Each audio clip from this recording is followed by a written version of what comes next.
Teresa Leung lived most of her life as a regular immigrant in the United States. She was known to be humble, and there wasn't anything about her that might have suggested that she was hiding something big.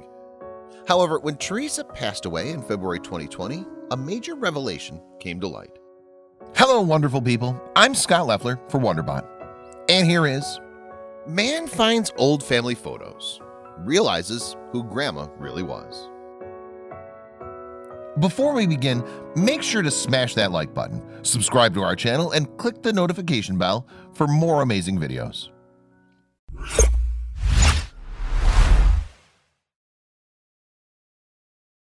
Despite being a fairly private person, Teresa's family thought they'd known her very well. They knew she'd grown up in Shanghai and then moved around Asia when things got hard to finally elope in the United States of America toward the second half of the 20th century, where she led a normal life raising her children. But this grandma had lived a life like no other and had documented all in a photo album she kept private until she died. Nothing could have prepared her family for what they found. Teresa's family knew the album existed, but it was off limits. "You can look at them when I go," she'd tell them whenever they asked, and they honored her wishes. The truth finally came to light when her grandson, Johnny Kwan, started looking for pictures to use in her memorial services. He thought he'd find similar pictures to the ones he'd already seen, so his findings were a bit shocking, to say the least. The content of the album took Johnny way back to his roots when Shanghai was a prosperous and fast-growing city in the 30s, home of many tourists and migrants from Europe. It's where Teresa discovered her passion for music and enrolled in the then newly opened Shanghai Music Conservatory. Teresa's family knew she was talented and musically inclined, but they never knew to which extent. Teresa was a skilled vocalist and pianist, and at age 15 she'd be signed to Path Records, later absorbed by the giant EMI Group, which still exists to this day and signed many musical stars throughout the years. She was a shidaku singer, a fusion genre that mixes Chinese folk elements with jazz instruments. Such a genre requires a lot of training and skill, but to Teresa it came naturally, and she earned a reputation in no time. However, this was only the first surprise of many. Teresa had many hits and performed in different Shanghai nightclubs where she sang for some of the most notable citizens. Teresa was already a success in her craft and very well known thanks to hits such as Spring Does Not Come, My Youthful Days, and Wang Zhaojun. But her glamorous days in her hometown would not last much longer. Something was about to happen. Teresa's successful youth doesn't mean she didn't experience any hardships. Growing up in Shanghai, she experienced the Second Sino-Japanese War, which lasted 8 years and was over in 1945. Once World War II was over, China almost immediately entered a difficult civil war between the government and the communists that lasted for about 4 years, leaving countless losses. To Teresa, the war ended with a difficult decision to make. The Civil War finally came to an end with communist leader Mao Zedong establishing the People's Republic of China in October 1949, while the nationalists had to retreat to Taiwan, escaping their defeat in mainland China. The war was truly devastating for the population. About 5 million civilians lost their lives due to illness, famine, and combat. The situation was desperate for many, including Teresa. What would she do now? Not only was the country and her hometown in utter chaos, but her craft was under threat as well. Shidaku was categorized as yellow music, prohibited nationwide. The government only allowed musical propaganda. Everything else was banned. For Teresa and her family, the only option was to relocate, so they moved to Hong Kong like many mainland Chinese seeking refuge. However, she would find much more than just safety. At the time, Hong Kong was still under British administration, so it became a popular destination for those fleeing the war, not only from China but from other parts of the world too. Hong Kong was a land of opportunities, and she worked very hard to stay afloat. Survival became more important than her career, but you won't believe how she managed to juggle both. Teresa had moved to Hong Kong in the 50s, but she wasn't planning on staying for too long. She also lived in Singapore for a while, before definitely moving to the United States in 1971. Despite the adversities and the political turmoil in the region, Teresa managed to hold on to her fame as a shidaku singer. However, she always found time to teach others during her time in Singapore. But we'll soon discover her stardom days were truly stunning. Teresa's family was aware that she had a successful career way back when, and she'd passed down her love and skill to her kin. We have a very musical family actually, which probably started with my grandma, Johnny shared on his Facebook page. Johnny himself, like his grandma, is very musically inclined and currently works as a freelance artist and art teacher in the Bay Area. Johnny knew his grandma was a tenacious woman, but he never knew to which extent until that moment. He remembers his grandma presenting herself as a very humble and simple woman, but she surely stunned everyone when she was playing the occasional concert during the holidays. It seemed like Johnny had a very special bond with Teresa, and he shared a bit on Facebook. My fondest memories are of her going to school with me and actually protecting me from bullies. Seeing more of his grandma's youth helped him connect to her even more, but nothing could have prepared him for what he'd find out later.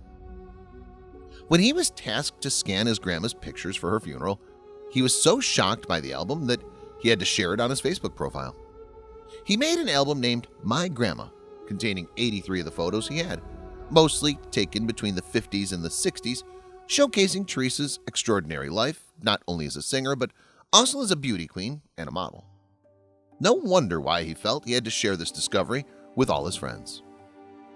In the album, there were only newspaper clippings that showed evidence of the time she was a beauty queen, but there was a major twist to this revelation. Photos showed her time competing for Miss Hong Kong toward Miss Universe. I honestly had no idea. It surprised a lot of us in the family, Johnny shared on Facebook. Digging deeper into this now, it appears that this was actually for the very first Miss Universe contest ever. That would be won by Miss Finland, Armi Kusela. My grandma made it to the semifinals for Miss Hong Kong but lost to Judy Dan, who would place third in Miss Universe. This was truly surprising, but Teresa's album had so much more in store. She also had pictures rubbing shoulders with some of Hollywood's top celebrities. During her time in Singapore, she met entertainment mogul Sir Run Run Shaw, who opened some interesting doors for Teresa. Johnny posted a 1957 picture of his grandma posing with none other than Elizabeth Taylor and her late husband Mike Todd.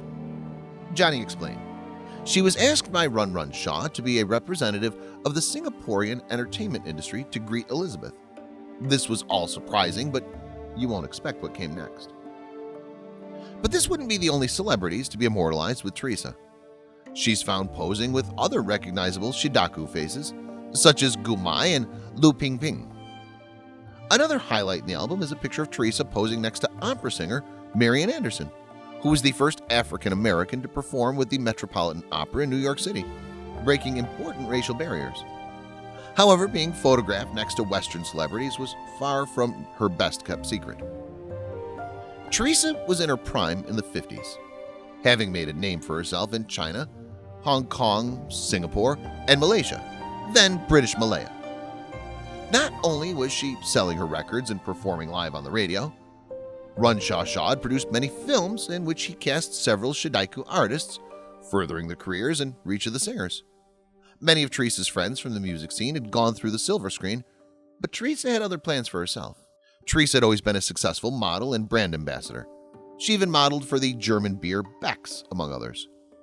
But one picture stood out among the others, a photo of Teresa posing on a motorcycle. This surely was an interesting contrast with the modest grandma he knew. Johnny was in complete shock. It was no surprise that Teresa had had such a wonderful career as a multifaceted artist.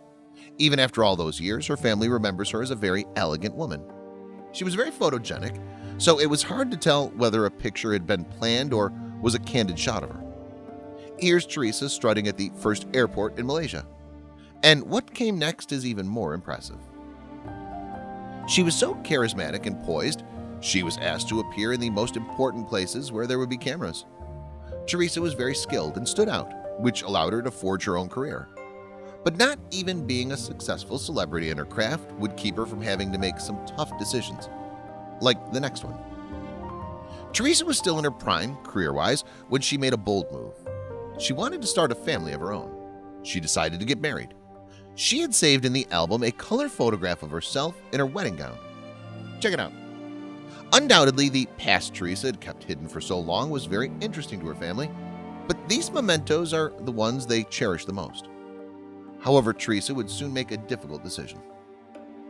After 3 prosperous decades working to make a name for herself, Teresa decided she would try luck in the United States, moving from Singapore. Teresa felt this was a necessary move for the future of her children and grandchildren. She packed her bags and flew all the way to San Francisco. But things wouldn't be so sweet for the Shidaiku star. Once in San Francisco, Teresa did everything she could to support herself using her talents as a singer. It was no easy feat considering she'd moved to a new country where people didn't know her like they had in Asia, and she didn't speak the language fluently, but she was hardworking. Will it be enough for things to go better? Teresa found a way to support herself teaching Chinese, but she kept singing and teaching music however she could. She was even invited to perform occasionally. She told her grandson she'd been a part of a gospel choir during the 70s, which he doubted until he found this album. Her career had taken a crazy turn, but that didn't slow her down. She was invited to perform in Chicago, New York, Los Angeles, and even in Canada and Australia. And that wasn't all. There wasn't much of her personal life in the album, but there were some treasured pictures of Teresa with her own mother or with Johnny's mother and aunt when they were babies that became meaningful in the wake of her passing. Certainly, the pictures made Johnny and his family see Teresa in a new light. Finding out about her secret past helped them cope with her death. The best-kept secret became an enormous gift to Teresa's family. By sharing Teresa's past on Facebook and explaining how much he actually knew, he wrote, "I knew. She'd like to brag about it to others as well. My sister interviewed her in 2008. I have her 2011 CD too. However, to my sister, cousins, and I, she'd heavily downplay it." His relationship with his grandma had been pretty average up until that point. She was just a simple grandma to us like anyone else, who'd bake 9 gao, buy us clothes, and protect me from bullies. Johnny knew this story would be interesting, but he never imagined to what extent. It's no surprise that her story went viral rather quickly, and sooner rather than later, the story was picked up by media outlets from different countries, including Thailand and China. The feedback was amazing. People couldn't believe Teresa had hidden her unbelievable story for so long. One thing was clear. Teresa was one humble, sophisticated lady and received praise from all over the world. Such a wonderful story deserves to be known, and we're thankful Johnny took the time to share it with the world. Unsurprisingly, people wanted even more. Johnny received calls to write a biography or even make a documentary about his grandmother. But the future's uncertain. "I'm still thinking on it, but we'll see where this may take me," he wrote on Facebook. As mentioned, Teresa passed early in 2020 of natural causes. However, her legacy is very much alive. Her glamorous past is truly a wonderful story. But we're sure not even Teresa herself could have anticipated the reception her story got. Sadly, it's impossible to know her wishes regarding her own story, but we're definitely holding our breaths.